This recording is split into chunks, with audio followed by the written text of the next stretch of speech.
begin with a basic explanation of the class trial. So, your votes will determine the results. If you can figure out who done it, then only they will receive punishment. But if you pick the wrong one, then I'll punish everyone besides the blackened, and the one that deceived everyone else will graduate. Now then, to begin with... We already know who did it! Was that? It was Hiro. He does not have an alibi for when the murders took place, and we found him in that suit. Don't try and deny it! You killed them! I didn't! Someone knocked me out! I was asleep the whole time! I don't know anything about it! Shut your murdering mouth, murderer! Who are you calling a murderer? I am sorry to say, Hiro, but we do have evidence. Blueprints for the suit. Parts we assume were used to build it. And all of it was found in your room. You have to admit, the evidence is quite compelling. It points to you as having created the suit and wearing it while committing crime after crime. How many times do I have to tell you? I don't know!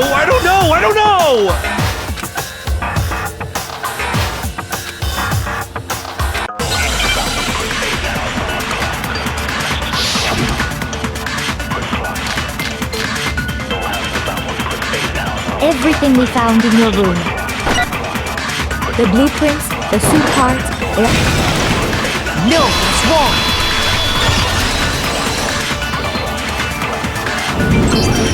Are we sure Hiro really made those blueprints? What do you mean? Well, take a look at this. It's the note that Hiro wrote, asking everyone to meet up after Alter Ego disappeared.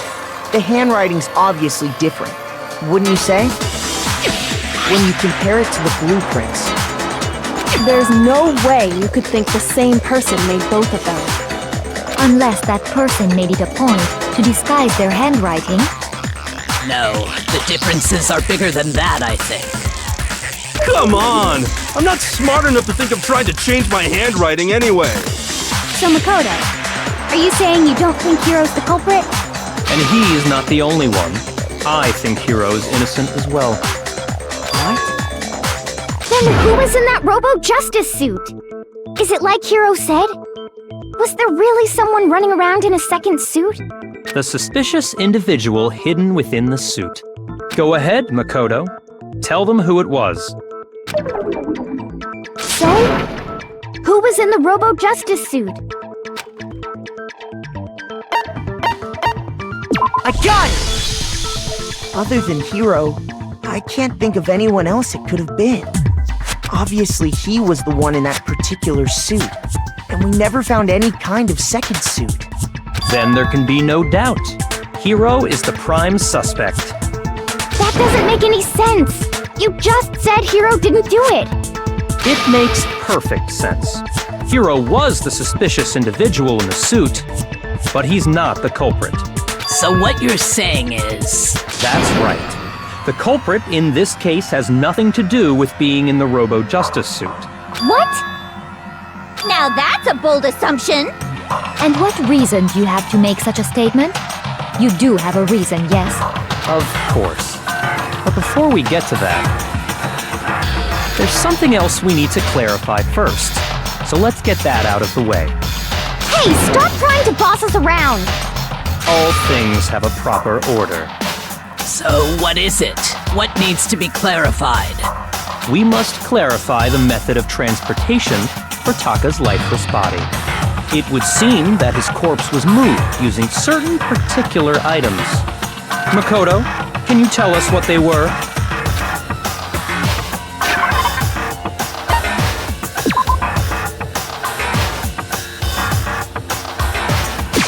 I got it!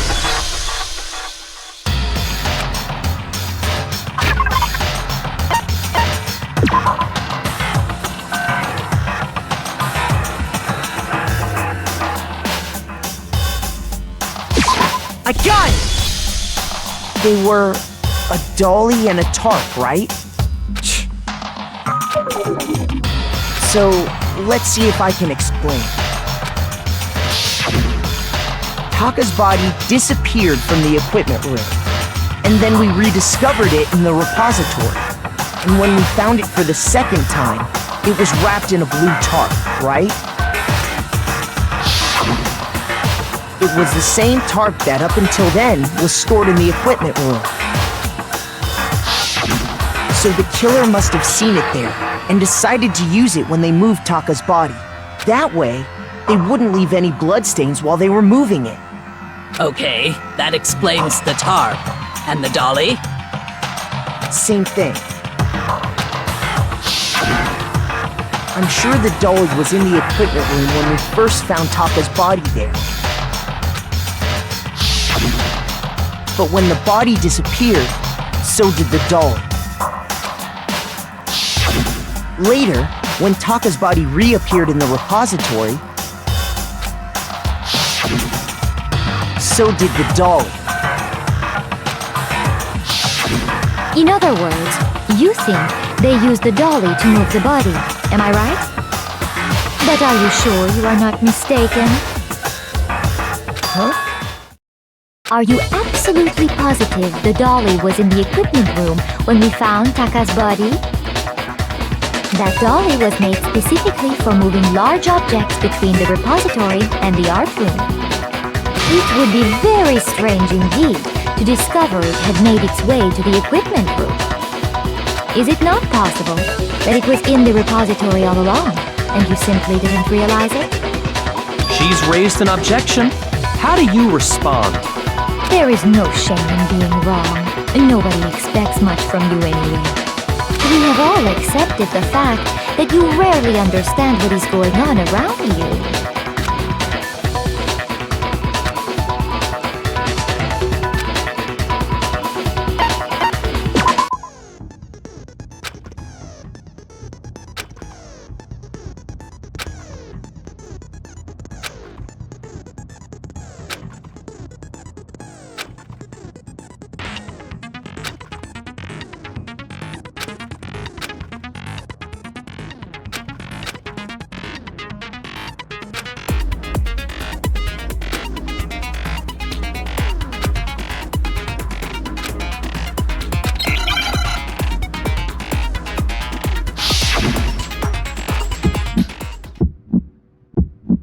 You have it wrong! I cannot agree!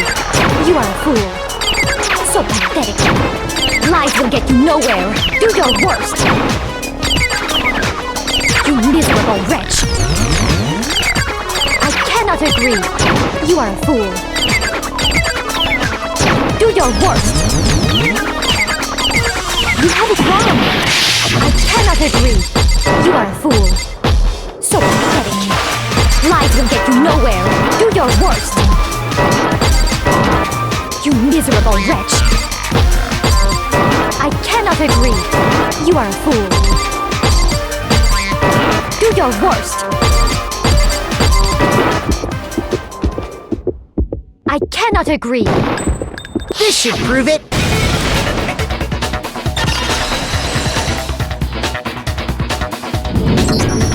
If you're asking for proof that the dolly moved, I have it right here.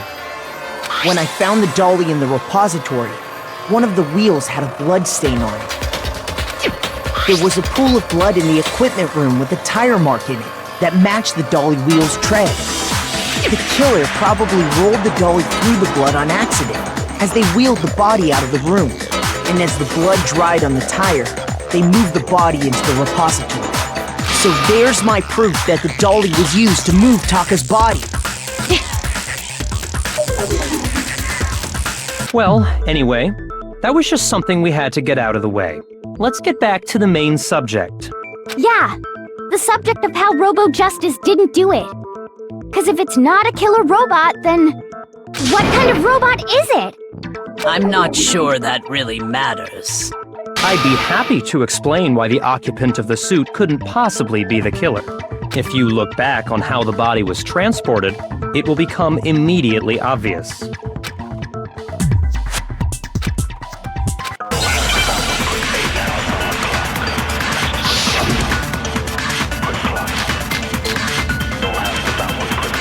As we know, Taka was killed in the equipment room. And from there, the body was moved to the repository, correct? Yeah, the culprit wrapped the body in the tarp, then loaded it onto the dolly and wheeled it off, right? Now, keep in mind that the dolly doesn't have a handle. Well, yeah. But even without a handle, all you'd have to do is bend over. No, that's wrong!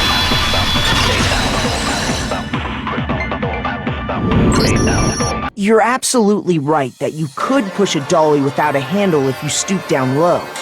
But if you were wearing that suit, do you think you could actually get into a position like that? What do you mean? Think back to what you said when we were all checking out the suit together, remember?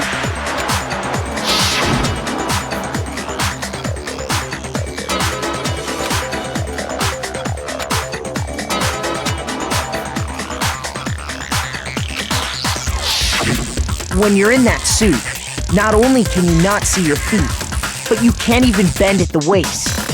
Am I right about that? Now that you mention it, yeah. It seems like it'd be awfully hard to push that dolly if you couldn't bend over. Well, what's to stop you from simply pushing the dolly with your feet? When you can't even see your feet? You really think someone could kick the dolly all that way? Yeah, it'd be totally impossible! Not that I can say for sure myself. On top of that, if you were wearing such a rigid, cumbersome suit, it's very unlikely you would have the dexterity to go about wrapping the body in a tarp. Well, I mean, isn't that just a matter of taking off the suit when you're ready to move the body? I got it! I don't think taking off the suit was an option. If you remember,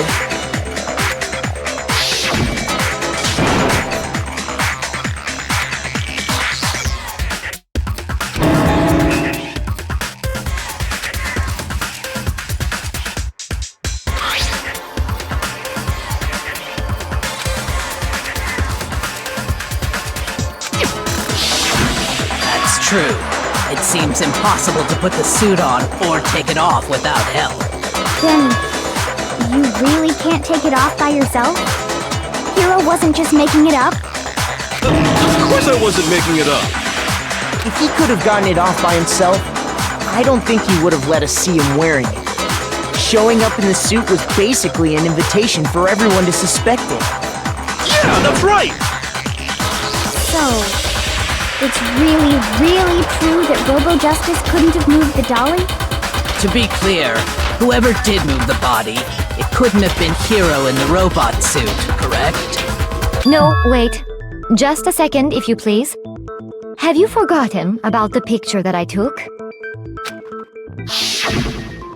You all got a good look at it, did you not? The image of Hifumi being dragged away by Robo-Justice? If whoever was in that suit is not the culprit, how do you explain that? Besides, do you remember what the now deceased Hifumi said?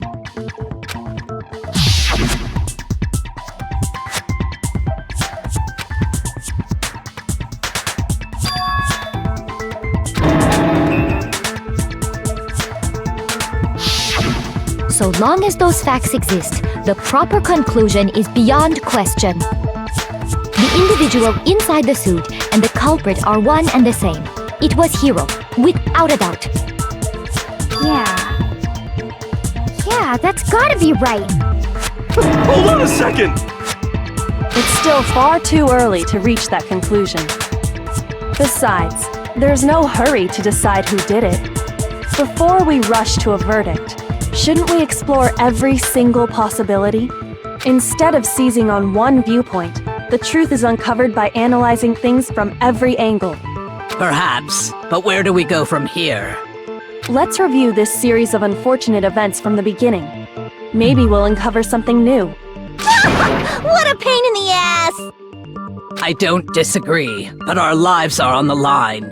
If this is what it takes, we have to do it. Plus, maybe we'll get to find out where the heck Kyoko was when everything went down. All right then, let's take another look back at what happened. I suppose we could start with this morning.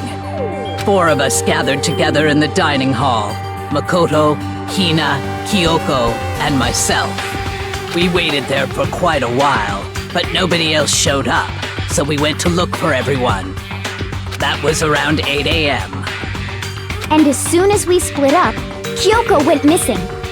Soon after that, Hina found Celeste in the rec room and quickly came to get Makoto and me.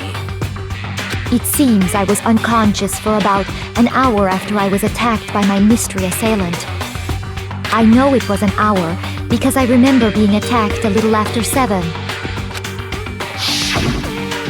That was when we saw Celeste's picture and discovered that her assailant had been wearing a strange costume. As it turns out, it was Robo-Justice. It also soon became clear that this same Robo-Justice had abducted Hifumi. We were soon joined in our search by Byakuya and Toko, and then went on to find Hifumi in the library. He was injured, so we took him to the nurse's office and resumed our search for the suspect. But not long after leaving the nurse's office...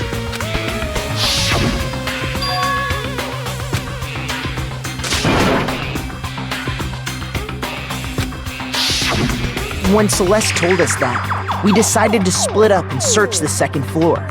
And soon after that, I saw someone moving around on the 3rd floor, and I yelled out to everyone as soon as I did.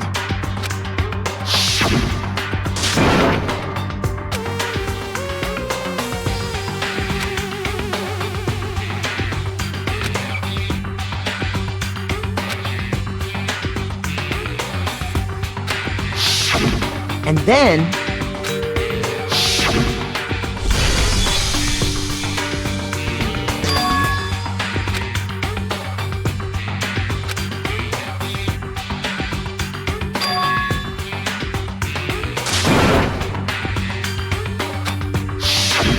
At that point, we decided to divide up into 2 groups.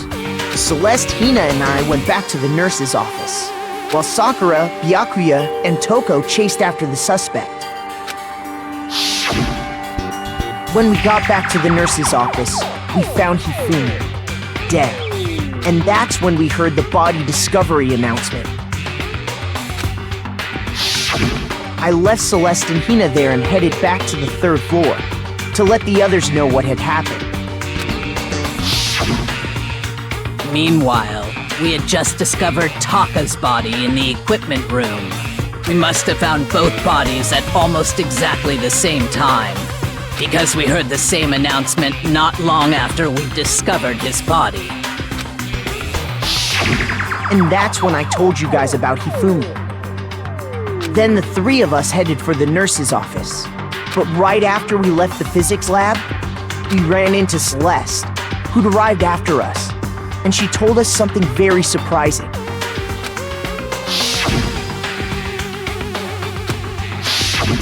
We rushed back to the nurse's office and saw that she was right.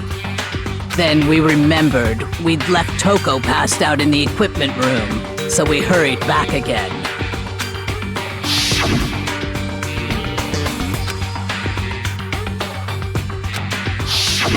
But when we got there, we discovered that now Taka's body had also gone missing.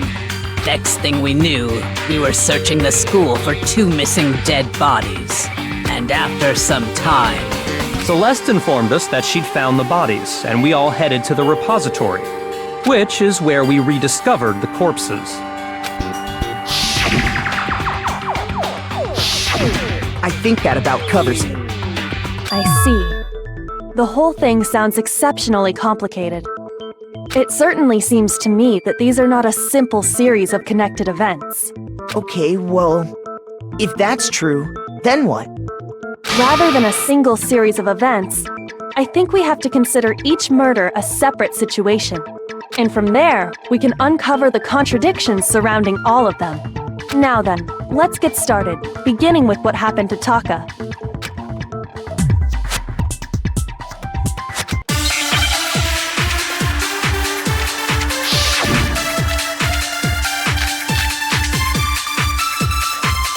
So, regarding Taka's death, I wonder if he died before Hifumi, or perhaps it was after? We already know what order they were killed in. Taka came last. What makes you say that? Because of the numbering of the Justice Hammer. No, it's wrong.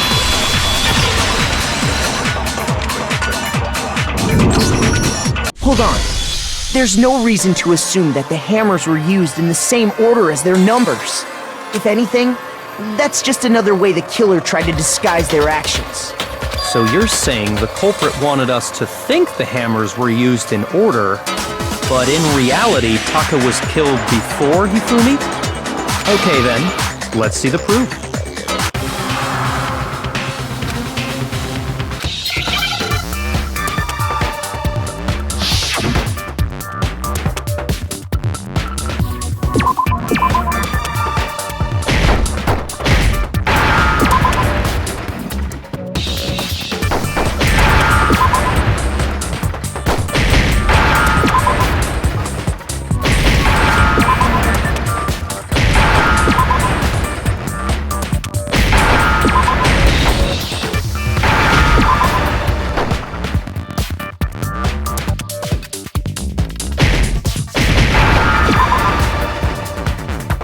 Now I understand!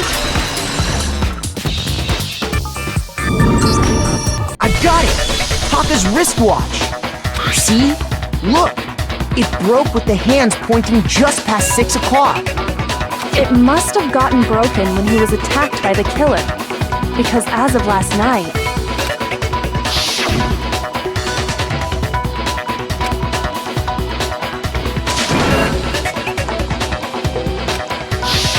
so if it wasn't broken after 6 last night, then he must have been attacked around 6 this morning. And that would be his official time of death. But if that's true, then he was killed well before Hifumi.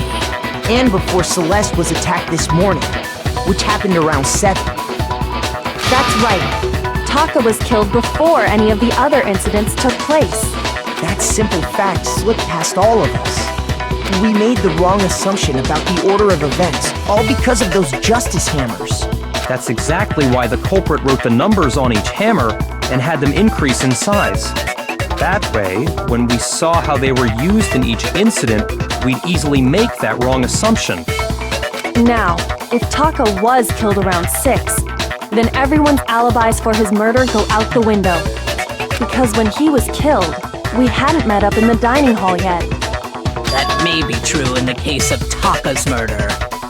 But all of our alibis still hold true for Hifumi's death. That's right.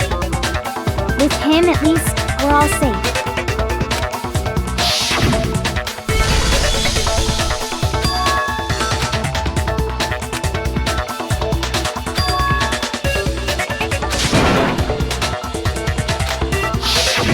When we heard Hifumi screaming, we were all together. Except for Hiro and Kyoko. Then we all ran down to the nurse's office, and that's where we found his body. That's totally true! We're all in the clear! Oh, I know! They must have recorded him screaming on a tape or something, then played it later on! If that's true, where's the tape? I don't know. Don't just go making stuff up! Anyway, we all have rock-solid alibis for when we heard Hifumi scream. Since all of us were there together, clearly none of us could have killed him. And it does not stop there. There was also the moment when we discovered his body had disappeared. When his body vanished from the nurse's office, Hina and I were in the bathroom together, while everyone else was in the equipment room, correct? And then there's the disappearance of Taka's body from the equipment room. At that time, we were all gathered together in the nurse's office because of Hifumi going missing. Well, don't forget, I was passed out in the equipment room the whole time! Wait, then what if Genocide Jill did it? She could have dragged Taka's body out of there right then! Even if she could pull that off, there's no way she could have done the same with Hifumi's body. Because, as we just established, she was passed out in the equipment room when his body disappeared. Besides, I didn't do either of them anyway! In other words, it is impossible that any of us could have killed Hifumi or moved either of their bodies. On the other hand, Hiro and Kyoko had disappeared, so they most certainly could have done those things. For now, we can't get fixated on who did it, or we'll just keep going around in circles. So instead of who, I propose we start talking about how. In particular, I think we need to figure out how Hifumi's body got moved. That's true. We searched everywhere, but we couldn't figure out how to explain his body disappearing. And according to what Celeste said,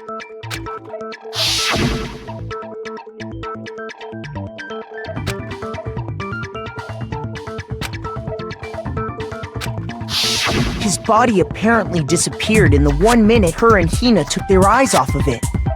But to carry that much weight from the first floor up to the third in that short amount of time? Oh man, yeah! There's no way! It'd be impossible! Well, what if I told you there was a way to make the impossible possible? What? How? If the dead body were to move itself. The dead body moved on its own? No! Not another... ghost! I don't think it has anything to do with the occult. I think what she's implying is, we thought Hifumi was dead, but perhaps in reality he was still alive. He was alive? Are you saying Hifumi wasn't carried out of the nurse's office, but simply walked out on his own? But I mean, we found his body. He was dead. Perhaps he was simply playing dead. That it isn't possible.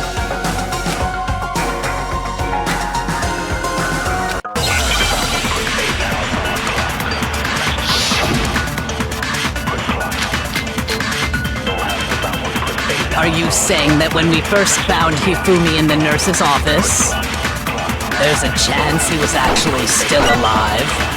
No, it is impossible. Hifumi was dead, without a doubt.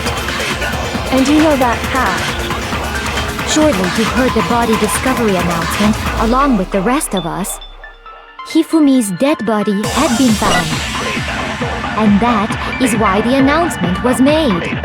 Are we really so sure about that? Maybe the announcement was intended to signal someone else's discovery.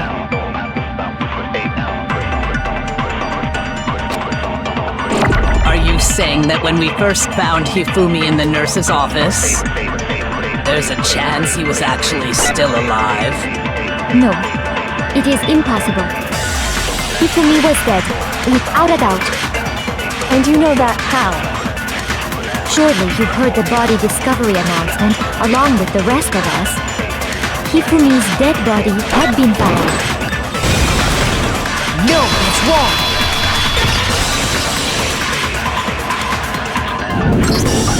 Was the body discovery announcement that was made really intended for Hifumi? Of course it was. The announcement played right after we discovered his body. Maybe. But that was also the same time that Taka's body was found. That's right. It wasn't long after finding his body that we heard the announcement. So there's a good chance we've made a mistake in there somewhere. I think we've confused whether the announcement was for Hifumi or Taka. First of all, if 2 bodies had been found, there really should have been 2 announcements. Maybe Monokuma simply got lazy and rolled them together into one. What do you say, Monokuma? Any comment? Well, it's a very sensitive issue, so I can't go into too much detail. But what I can say about the body discovery announcement is that it's only broadcast when 3 or more people find a dead body for the first time. That didn't answer our question, man. We're asking if you're a lazy bum. No, actually, that was plenty. Huh?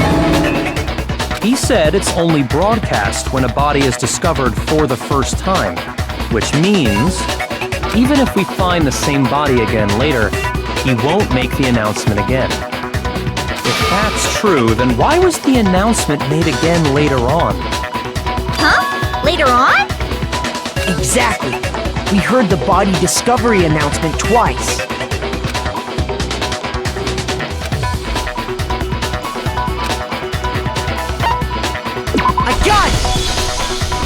heard it a second time in the repository when we rediscovered the two bodies.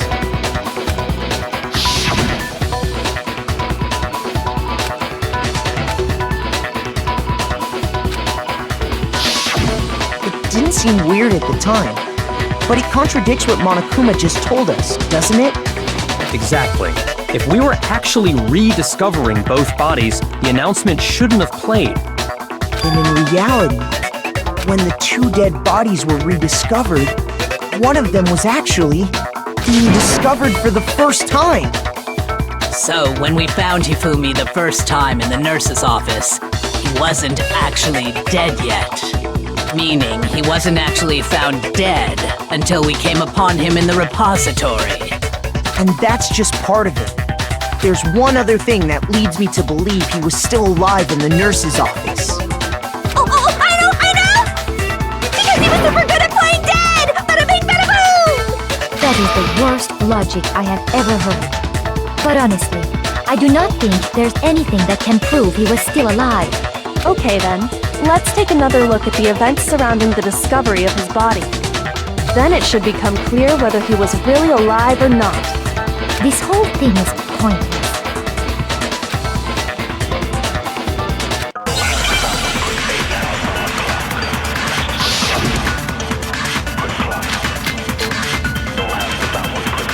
Well, here's one thing we do know. The first time we found Hifumi's body was in the nurse's office.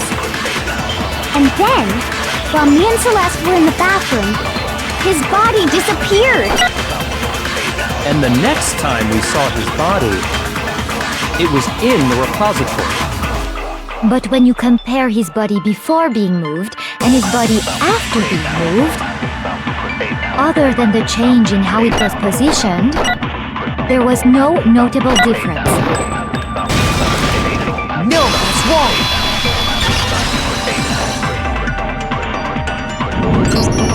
In fact, there was one clear difference between Hifumi in the nurse's office and the repository.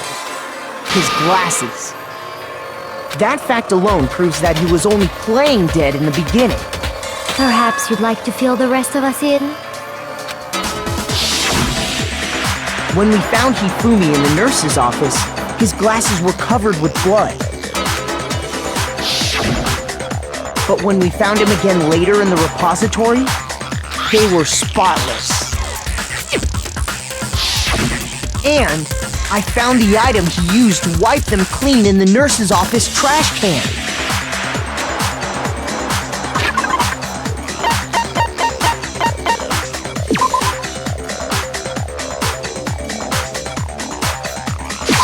I got it!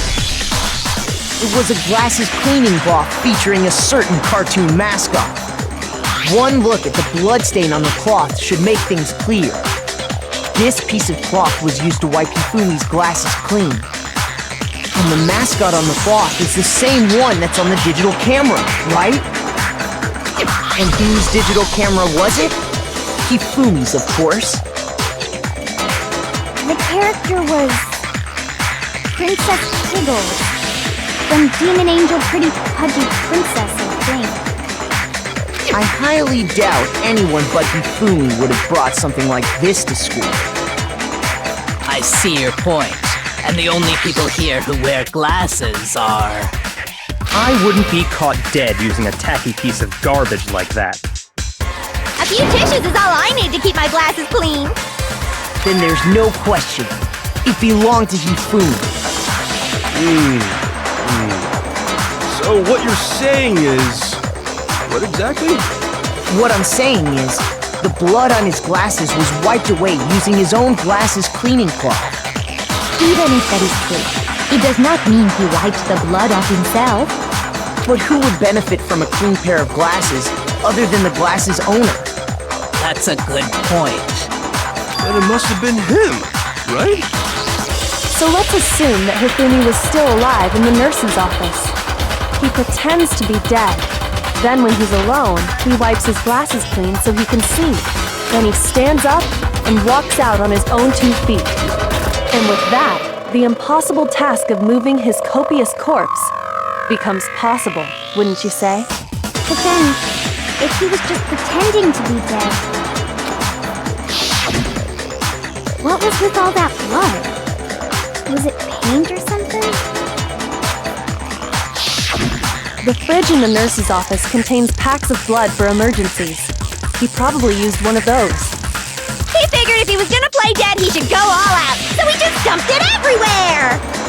But he got crazy with it and had to wipe his glasses off when he was done! God, what an idiot!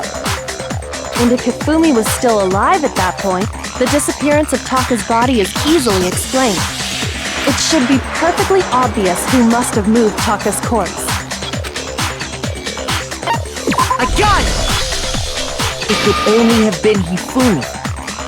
While we were all gathered in the nurse's office, he went to the equipment room and took Taka's body. That also explains how the door to the repository got locked. The door was locked? Well, after the bodies disappeared, we all went looking for them, right? So me and Sakura headed for the repository. But when we got there, the door was locked. And the repository door can only be locked from the inside. Which means when Hina and Sakura got to the repository, someone was already inside. And it could only have been Hifumi, who just finished stashing Taka's body there. He convinced us all he was dead, and when he saw his chance, he dragged Taka's body to the repository. So, Hifumi wasn't just another victim in this case. He was one of the assailants. But that means he took part in the murders. I just can't believe it. If you're having trouble, would you like me to show you one more piece of evidence? There's more? Oh, absolutely. The single biggest fact pointing to his involvement has yet to be revealed. You know what I'm talking about, right, Makoto? The item he took off of Taka's lifeless body?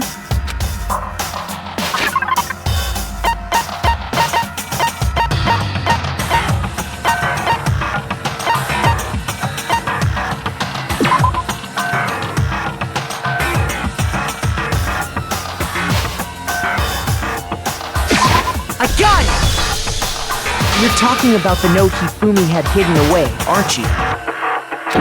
Hidden note? That's right. We found it stuffed in his pants. What? In his pants? Yes, his pants. Okay, well, forget about the pants for now. Take a look at what the note says.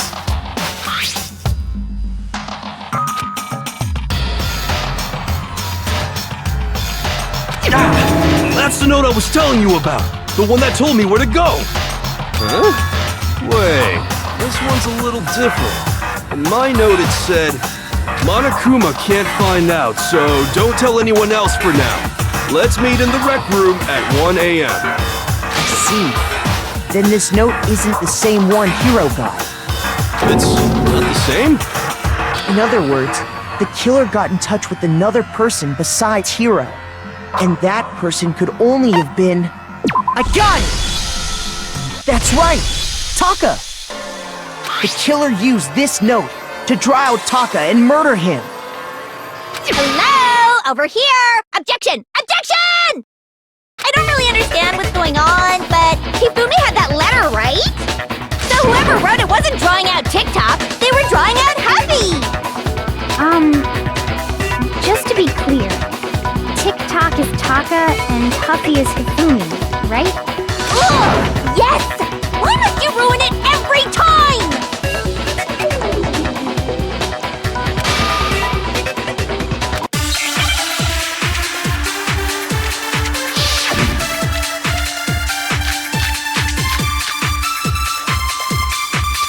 Happy had the note, right?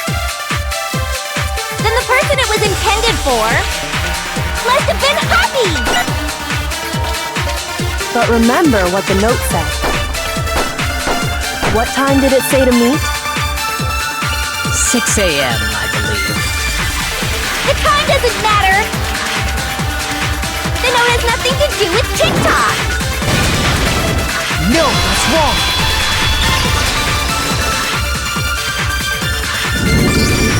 No, there absolutely is a connection. What the hell are you talking about? The note said to meet at 6 a.m. which is the same time Taka was murdered. We've already proven that using his wristwatch. But there's more. Look where the note says to meet. The equipment room, right? Which is where Taka was killed. I see.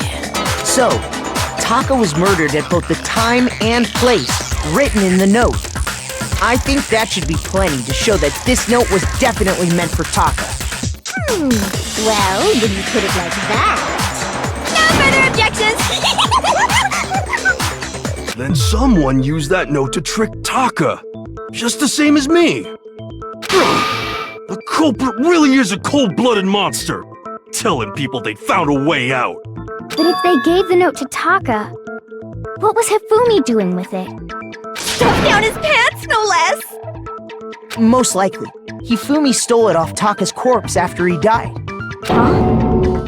He stole it? Where's your proof? Go ahead, show us.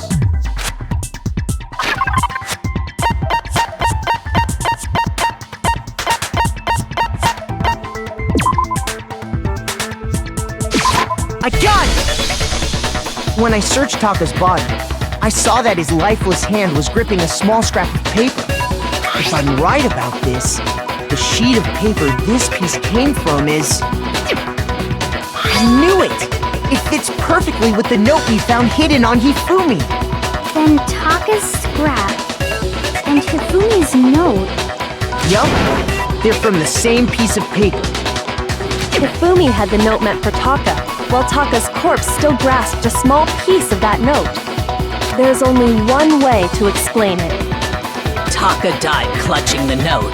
Hifumi tried to free the note from its death grip, leaving behind only one small scrap. Did I get all that right? That means Hifumi knew the note was important. Exactly, which proves that he was an accomplice in the murder. Whoa. Yeah. After seeing all this, Hifumi was super involved in this whole thing for sure. In fact, he was behind the whole thing. In fact, he's still alive! Sorry, no. When we found him in the repository, Hifumi was truly and completely dead. The second body discovery announcement proves that. So then, who killed Hifumi? Whoever did is the mastermind, the true killer. He was killed in the repository, so he must have been killed not long after transporting Taka's body. So, he must have been killed after Taka's body vanished, but before we found both bodies in the repository. During that time, we'd all split up and were searching for Taka's missing body. In other words, during that time, none of us have alibis. Wait, but me and Sakura were together. Stop trying to steal the spotlight, you stupid walrus! Who are you calling a walrus? Anyway, when they were killed bothers me too. But there's something that's been bothering me even more. And what might that be? The weapon they used to kill Hifumi. The weapon? Yeah, because I mean, according to the Monokuma file, the way Taka and Hifumi were killed was almost the same, with them having similar fractures and all. But Justice Hammer 3 and 4 were still laying around in the nurse's office and equipment room, right? So if Hifumi was killed in the repository, the culprit would have had to grab one of the hammers, kill Hifumi, then put the hammer back where they found it. But wouldn't that be seriously risky for him? I'm surprised. It seems there's some semblance of a brain knocking around that skull of yours after all. Hell yeah, it's packed in there good and tight. He's right, though. I don't understand it either. The Monokuma file makes it clear that they were killed using similar instruments. But if the hammers were already laying around those other rooms...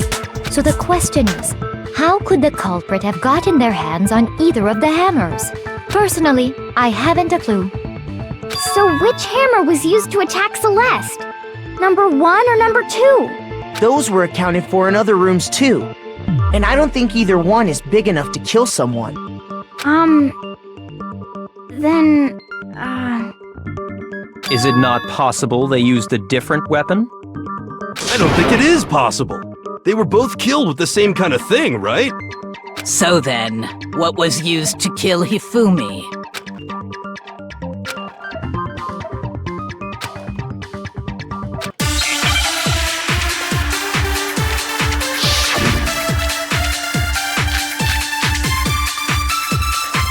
What was used to kill Hifumi? Was it Justice Hammer 3? Maybe Justice Hammer 4? Well, whatever it was, there's one thing we have to figure out. How was the culprit able to move around so freely with the weapon? How did nobody witness them carrying it? Sounds like a Justice Hammer 5 is about to make its appearance! Check out murdergear.com/hammertime for more info! Well, one thing seems pretty clear. The murder weapon had to be one of the No, that's wrong!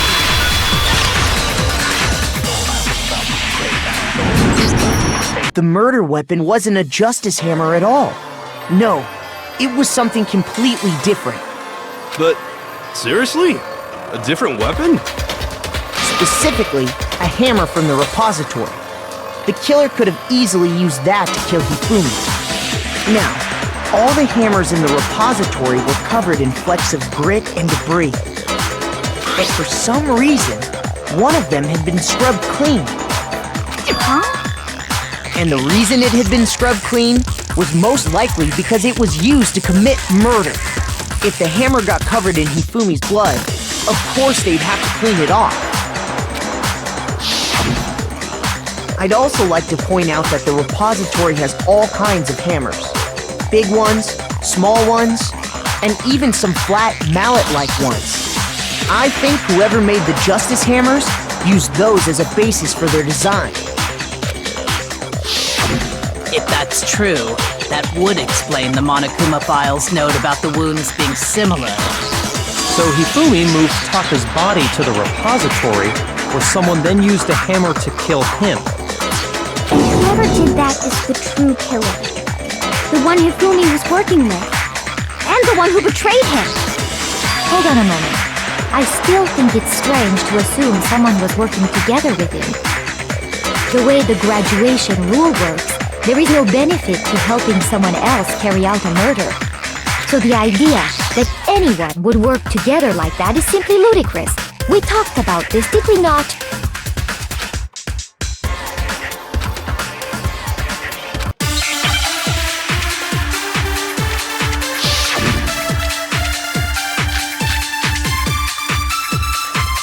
Based on the rules that have been laid out for us, even if more than one person is complicit in the murder, only the one who actually carried out the act can graduate and survive.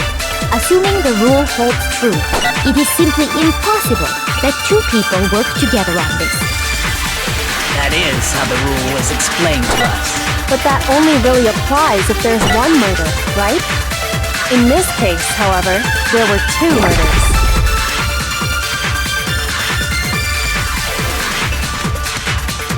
Based on the rules that have been laid out for us, even if more than one person is complicit in the murder, only the one who actually carried out the act can graduate and survive, assuming the rule holds true. No, it's wrong!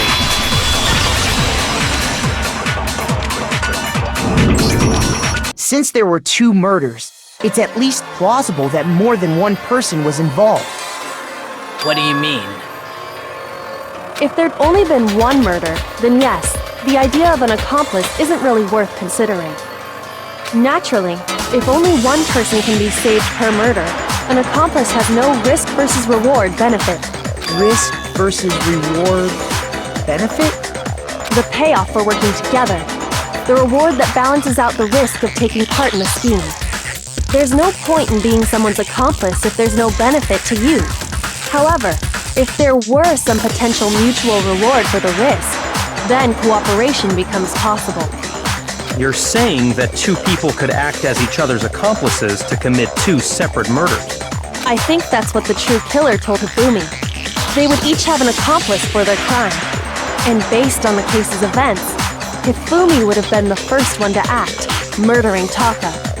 They made him carry out the first murder so he couldn't back out of helping them later on. So in this case, there wasn't one single person committing multiple murders.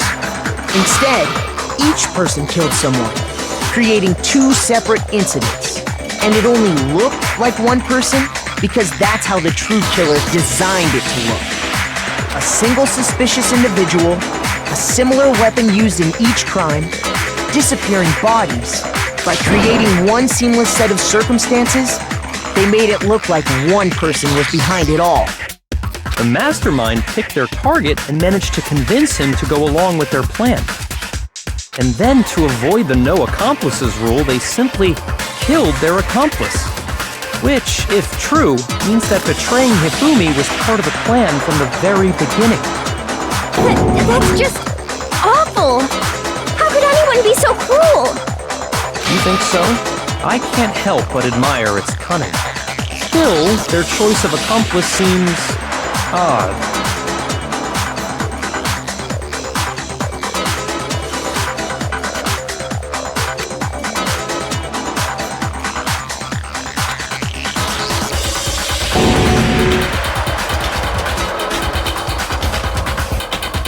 I understand how an accomplice could be involved, but then who was the one pulling Hifumi's strings? That's problem numero uno right now!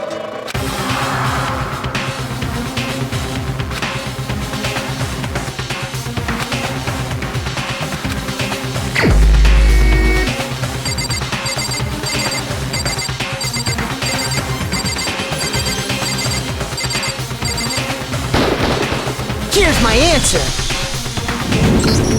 It was Celeste. Ah, so I'm the suspicious individual now, am I? I really do hate this kind of joke. A joke? I wonder. So what you are saying, then, is that I specifically chose to work together with Hifumi. The idea that I would choose to spend any amount of time interacting with him, that I would go within 10 feet of that Shit-fucked brains, that lazy, worthless, goddamn idiot! Pardonnez-moi. Just to be clear, there is evidence to support it. Is that so? It is. Throughout the investigation, there was certain behavior that was common only to the two of you. Considering what we've learned so far, it only further proves that the two of you were working together. I got it! The behavior they had in common has to do with the suspicious individual in the suit, doesn't it? The only ones who ever actually saw Robo-Justice firsthand were Celeste and Hifumi. Shush, the adults are talking now. Sorry. As he said, only Celeste and Hifumi ever laid eyes on the costumed individual. If we accept that Hifumi was one of the culprits, we can't help but suspect what Celeste has said as well. Are you saying everything they told us was a lie? After taking Hifumi to the nurse's office, we all began our search for this individual, correct? And not too long after that, do you remember what Celeste said?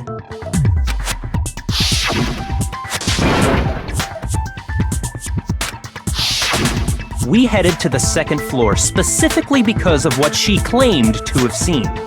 Next, to draw us all to the physics lab up on the third floor, She let out a blood-curdling scream. and when we'd all come to see what was wrong, what was it she said?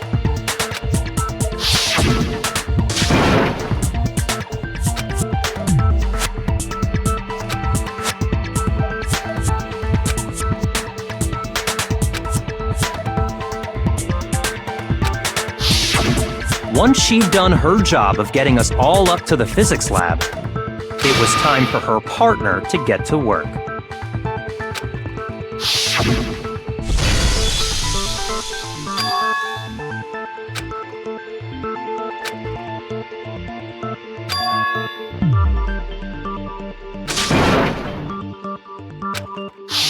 It was to get us to divide into two groups. So that we would discover both bodies at the same time? In fact, Celeste was precisely the one who proposed that we split up.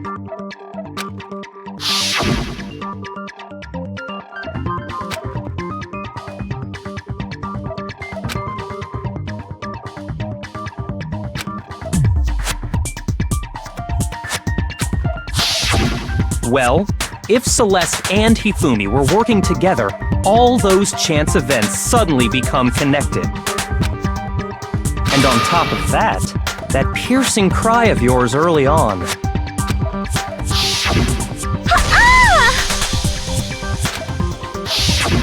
That was to signal Hifumi, wasn't it? It was your way of telling him, we're on the 3rd floor, everything's going according to plan. Why else would you let out a scream that could have carried across the sea? I just realized another strange thing. When we found Hifumi in the nurse's office, who we now know was only pretending to be dead,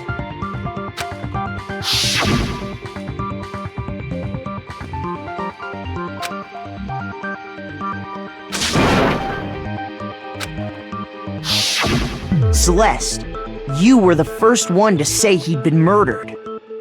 You wanted to make sure we wouldn't have any doubt in our minds. I don't believe it!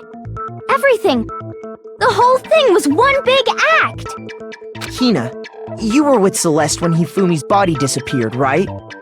Yeah. I was feeling kinda sick, so Celeste took me to the bathroom. Wait! Then that was... She wasn't worried about you. She just saw a chance to help Hifumi sneak out of the nurse's office. Each piece isn't much by itself, but start putting them together and the picture gets very ugly indeed. Wouldn't you agree, Celeste? I have no idea what you mean. Don't bother trying to deny it. You made one fatal mistake. Oh, did I? I didn't even catch it myself when you first said it, but looking back, I can say that one little slip-up was your undoing. What? I'm talking about what you said after Hifumi's body disappeared and we returned to the nurse's office.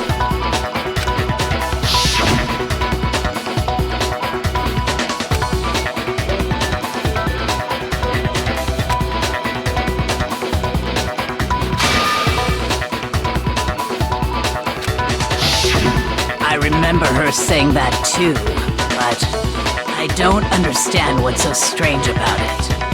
Then pay attention. Sakura, Toko, and I were first to discover Taka's body in the equipment room. Then Makoto showed up and told us Hifumi had been killed, so Sakura and I left with Makoto. Once we were in the hall, we ran into Celeste, and the 4 of us headed to the nurse's office. Now, the entire time we were together, none of us said anything about Taka being dead. Think about it. Celeste's comment doesn't make sense. It was completely out of place. Yeah, I see what you're talking about. Although I don't really get what it means. You hear that, Celeste? Everyone's having some trouble understanding. Could you repeat what you said? If you're really not the culprit, you shouldn't have any problem repeating it, right?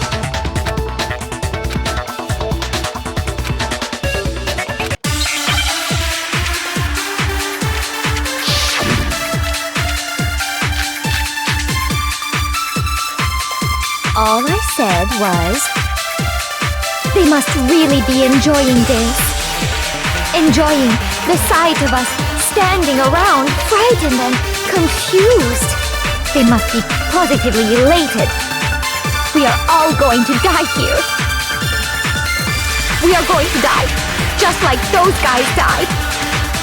And that is all I said. And that's all it takes to finish this.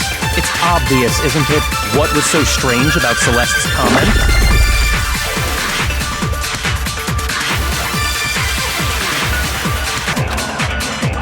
All I said was, they must really be enjoying this. Enjoying the sight of us standing around, frightened and confused. They must be positively elated. We are all going to die here. We are going to die, just like those... No, that's wrong.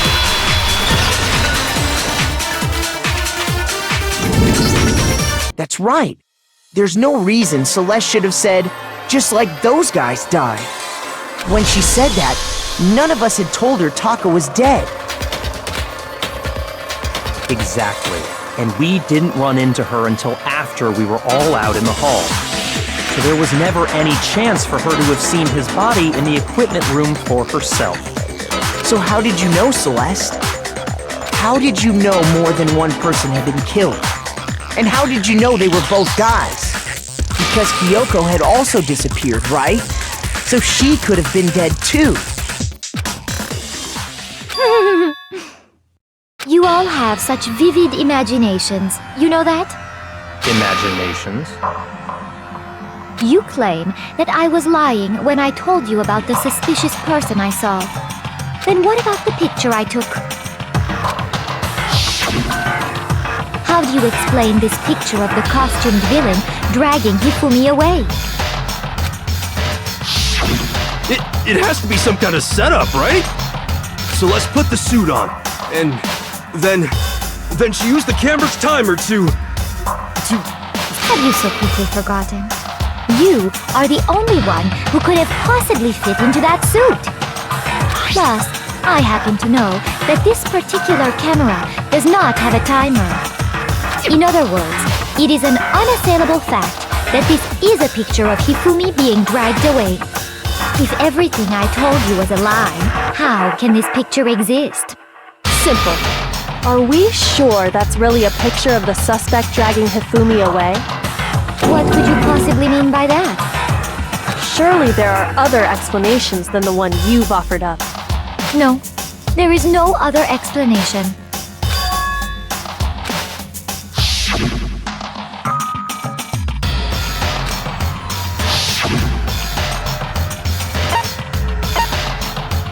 I got it! It's not a picture of the suspect dragging Hifumi away. I would say it's a picture of Hifumi dragging the suspect away. That's certainly within the realm of possibility. The one being dragged off in that picture isn't Hifumi, but the person in the robot suit. We've simply been led to believe that it's the other way around. And the strange costume might only exist to lead us astray even farther.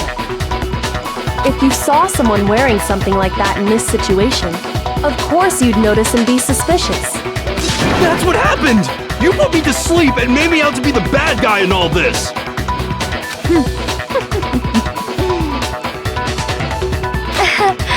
Such a thing is utterly impossible.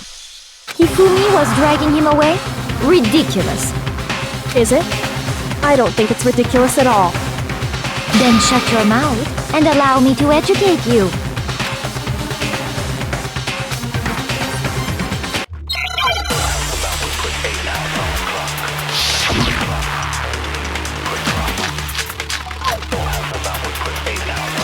You dressed me up in that suit after I passed out!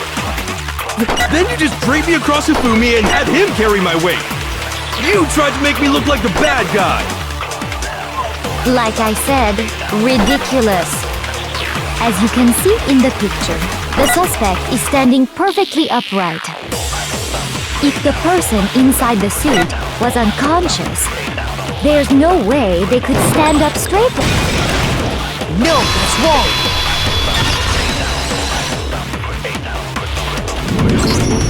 No. Even if the person inside the suit were unconscious, they could still stand up like that. Because that Robo-Justice suit had a certain characteristic.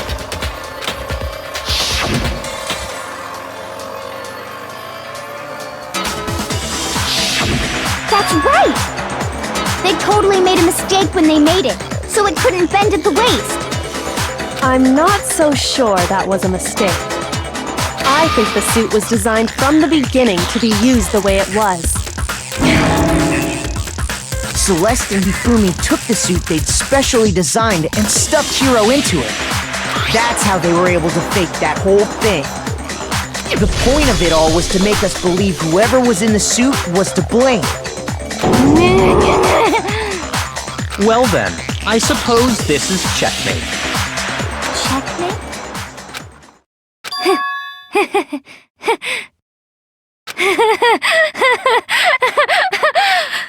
Don't make me laugh, you idiot! What do you mean, checkmate? Celeste? Clearly, you want to cram me into your little guilty box. Well, there's one little problem. Have you already forgotten what Hifumi told us as he lay dying?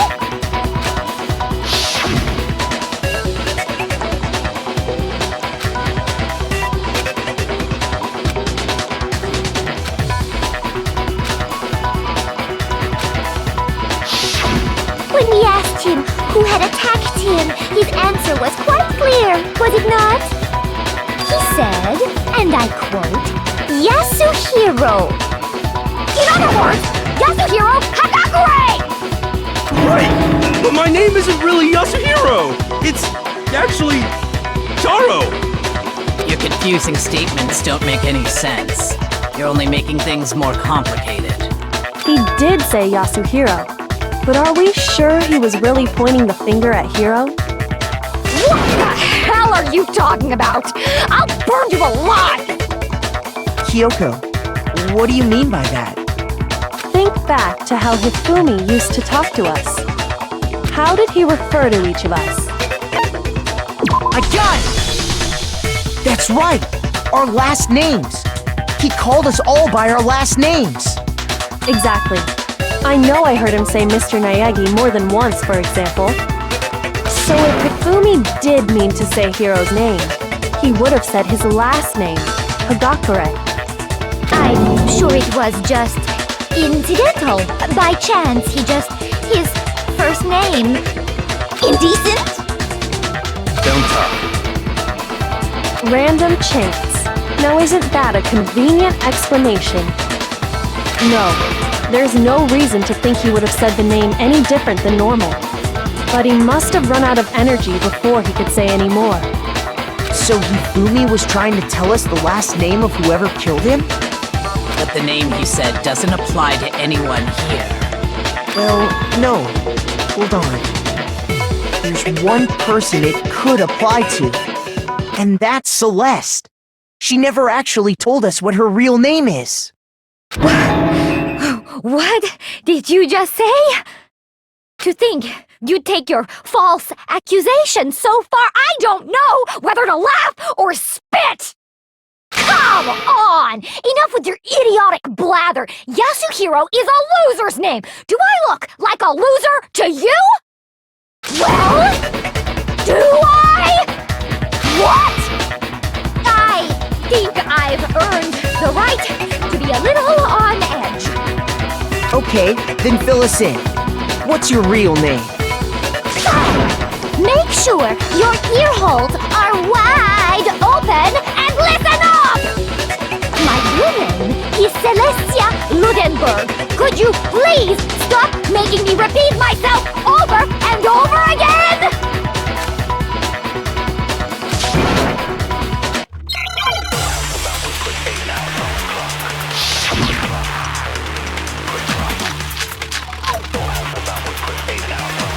Hifumi was trying to tell us something.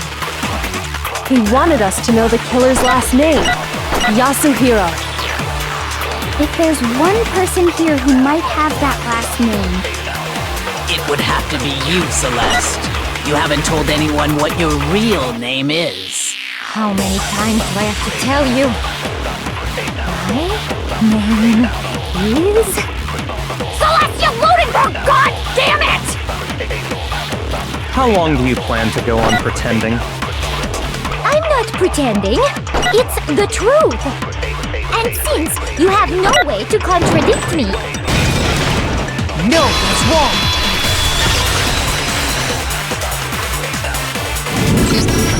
That's it! The handbook! What? Anytime you turn your handbook on, it shows the owner's name when it boots up, right? Monokuma told us all about it before.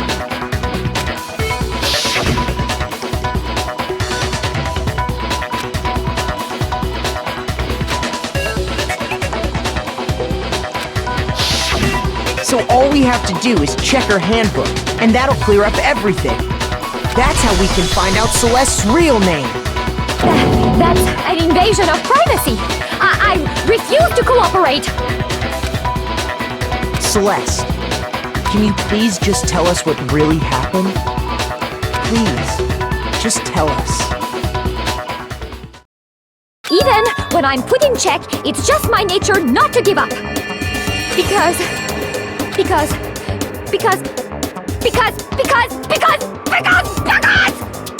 until the game's over, you never know what might happen. Fine then. Let me settle it. Let me go over the case again, from the beginning, and shed light on all your crimes. And that'll bring everything to an end.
killer is you! Before anything, the killer persuaded someone to help carry out the murder.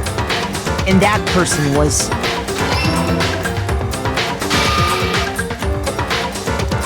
Hifumi. With an accomplice, the killer was able to execute a number of otherwise impossible schemes.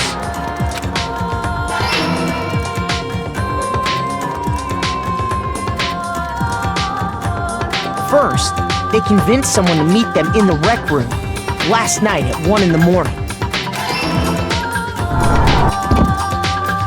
That someone they met with was Hiro. The murderous duo intended to pass Hiro off as the prime suspect. So when they met up with him, they drugged him, knocked him out, and stuffed him into the Robo-Justice suit.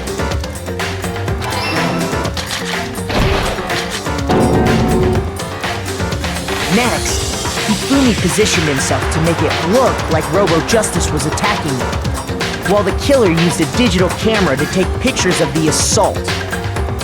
They did all this just to create evidence that would put the suspicion on Hiro. When they were done with him, they shoved him, still unconscious, into the pool room locker.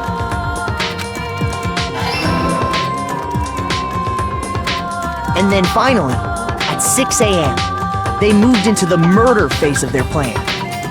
They called Taka to the equipment room.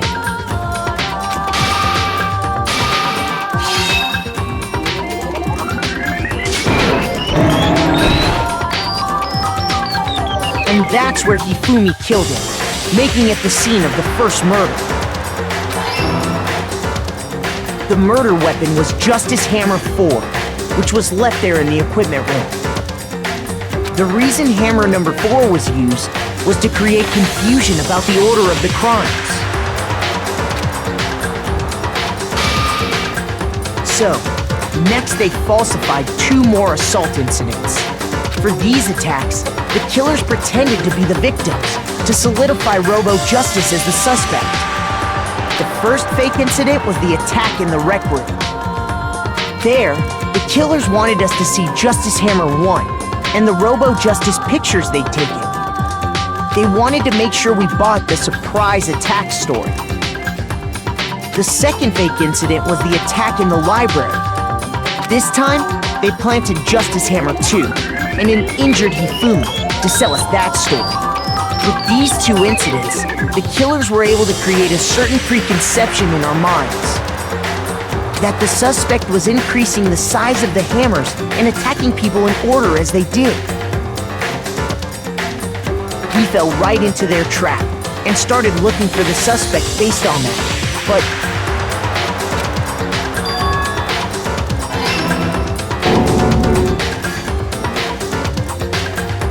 while we did that, we left Hifumi alone in the nurse's office. This was exactly what Hifumi was hoping for.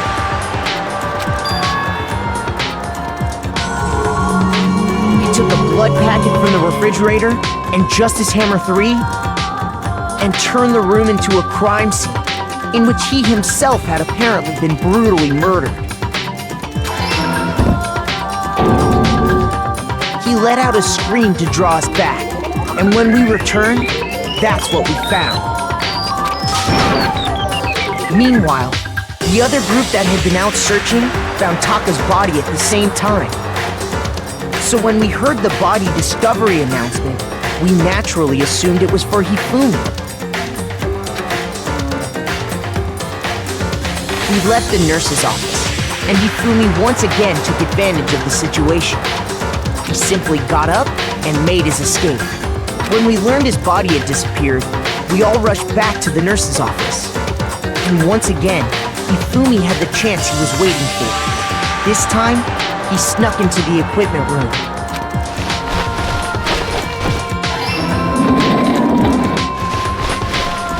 He wrapped Taka's body in a tarp and used the dolly to move it all the way down to the repository. That explains how each of the bodies disappeared. But even Hifumi didn't know what the true killer had in mind for their final act.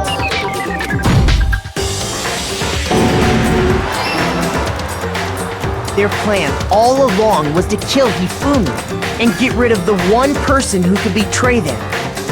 And they did it using an ordinary, everyday hammer from the repository. That should cover everything that happened in this case. And the villain behind it all is...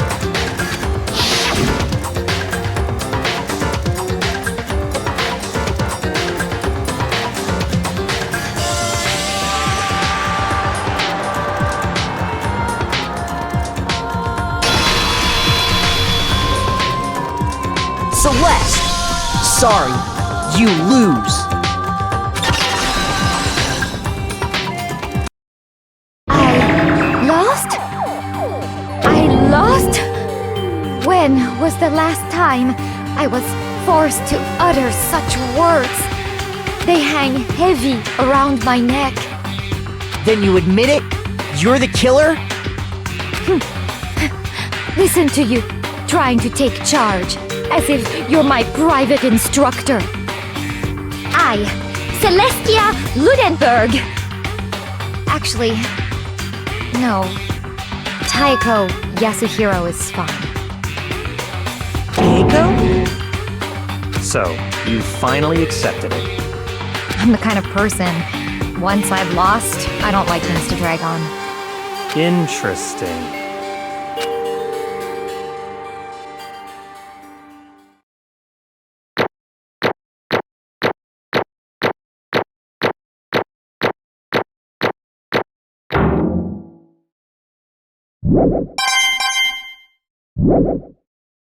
Okay, Monokuma. I'm ready to begin. Or, no. I suppose this is the end, isn't it? It is indeed the moment we've all been waiting for. Time to vote, okay? Okay. If you would, please locate your lever and cast your vote. And when the votes are tallied, who will become the blackened? Will you make the right choice or the dreadfully wrong one? What's it gonna be? What's it gonna be?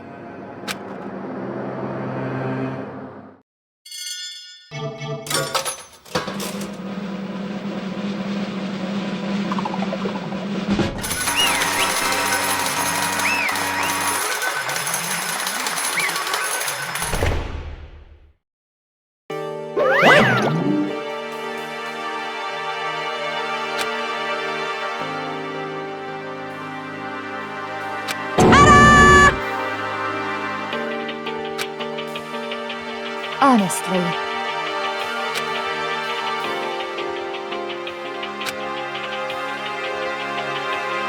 I knew it.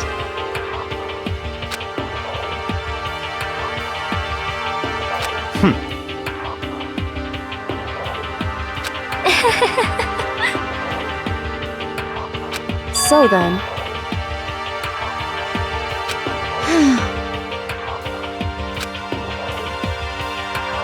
Indeed.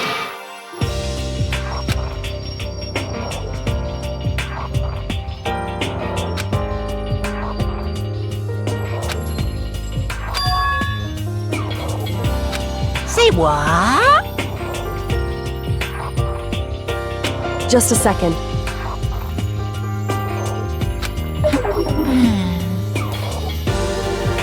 In other words... Indeed. I see.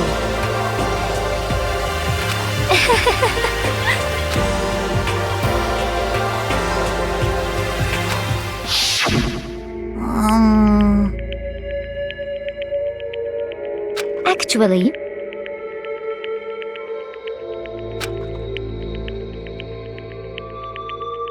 What? Are you okay with this?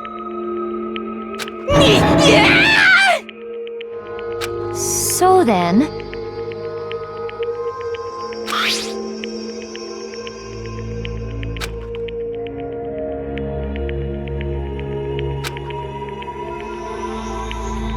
Damnation!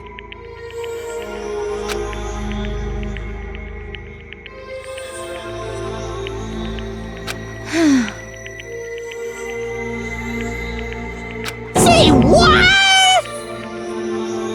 As for me...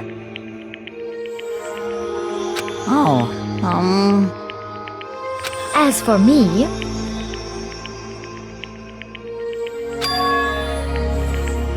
What?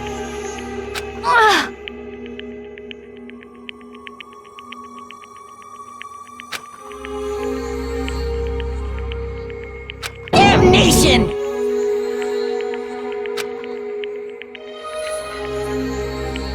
Say what?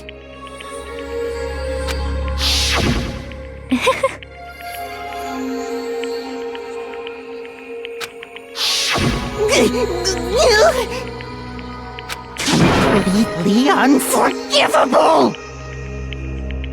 Most unfortunate. Actually...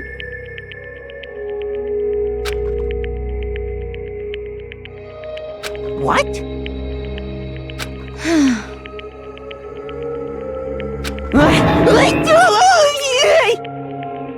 Indeed.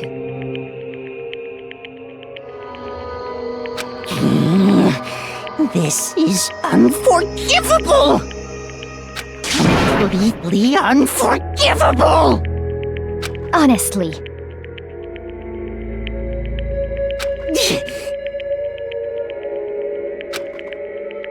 I swear I will save her! Actually,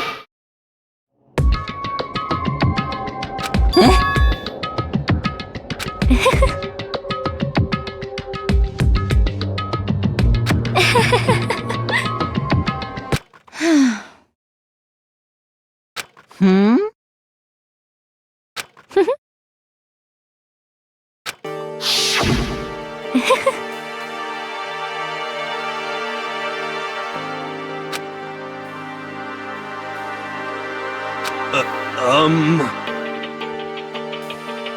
I see. indeed.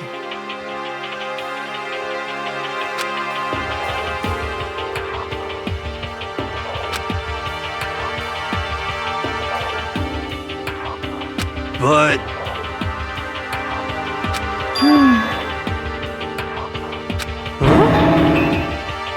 Let's see.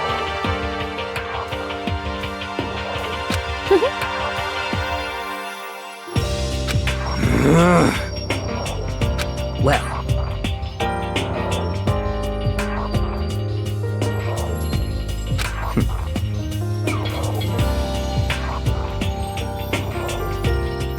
Are you okay with this?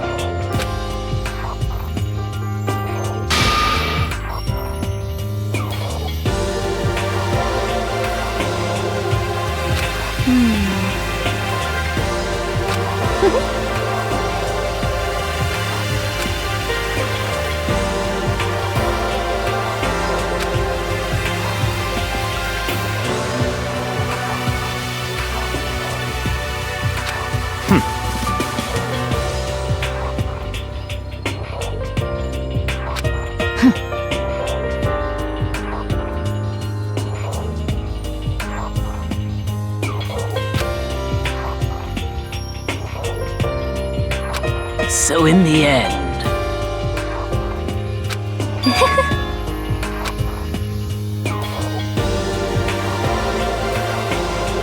What the heck? Well, don't be mean! I wonder about that. Why? What the heck?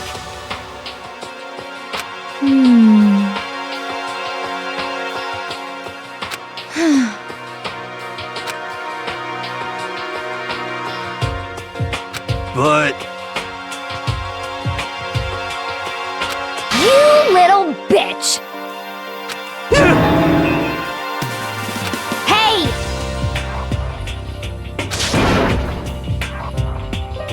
You little bitch!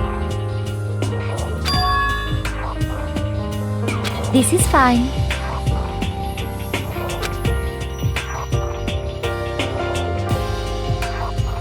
Honestly.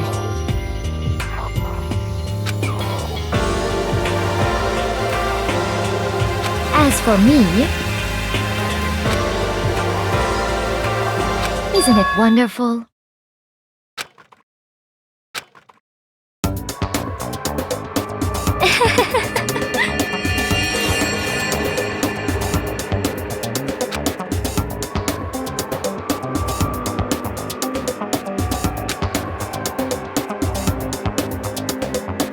This is fine.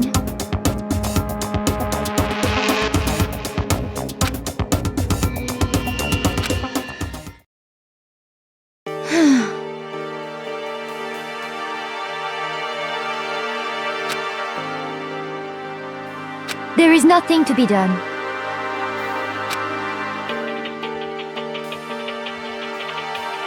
Just the worst. Oh!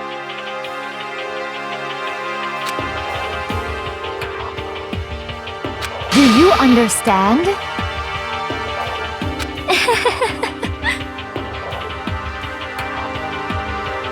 What is this?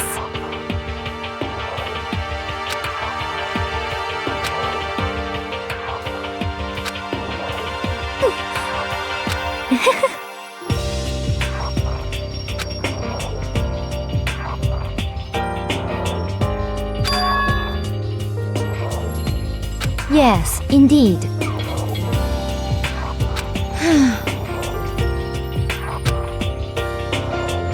Isn't it wonderful? Hey.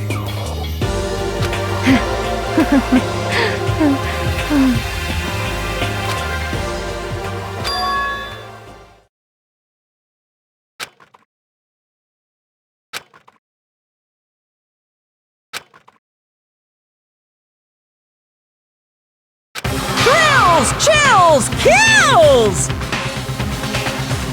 Now then, I've prepared a very special punishment! Let's give it everything we've got! It's punishment time! I guess I'll let Kyoko hold on to this. What? Will it really give you the hope you're looking for? I can't say I ever saw it that way. Which is why... Actually, it's not important. Well then, take care, everyone. Perhaps we'll meet again, in another life.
What are you gonna do? Let me out of here! Too bad.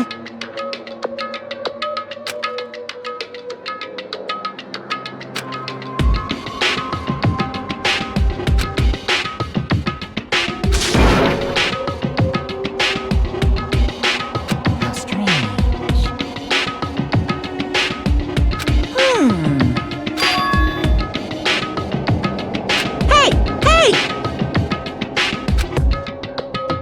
Wah-wah?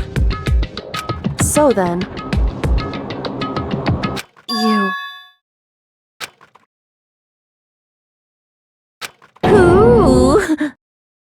Hey, Ooh! How exciting!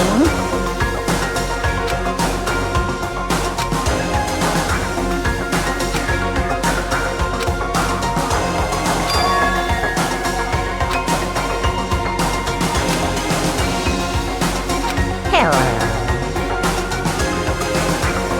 Well?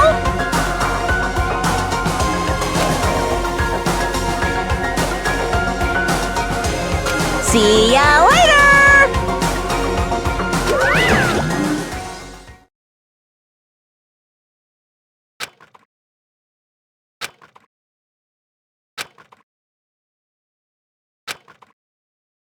So...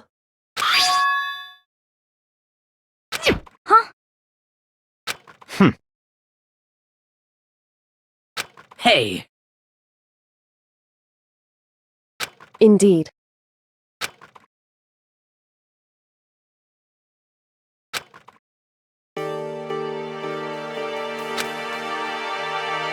Hey,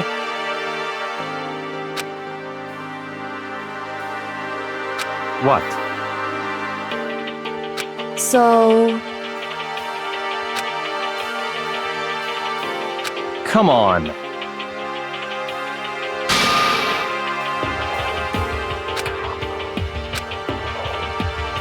What?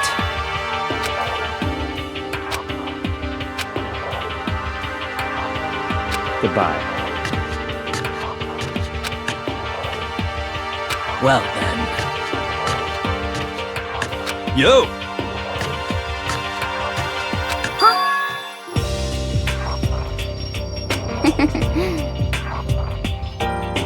Okay.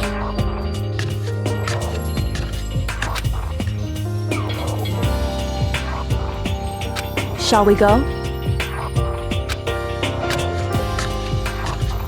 So then...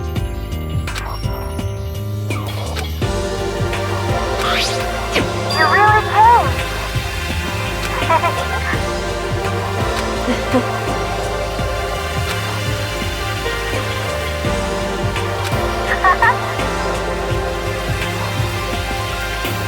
So...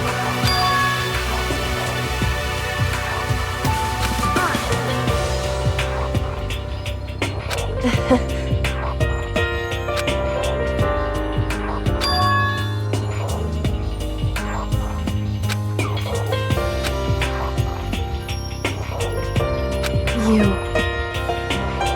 However...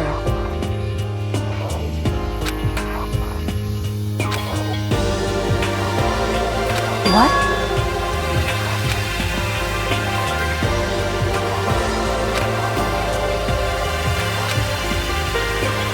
Indeed.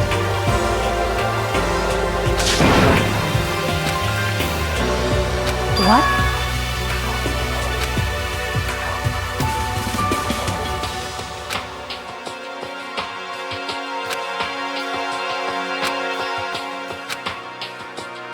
It's true.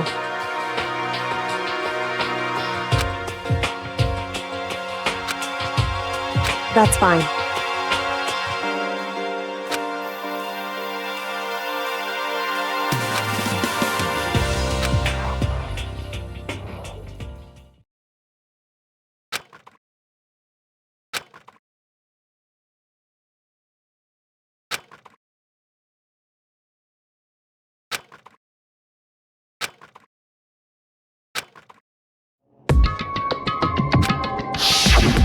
Correct.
Correct.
Why, what do you think you're doing?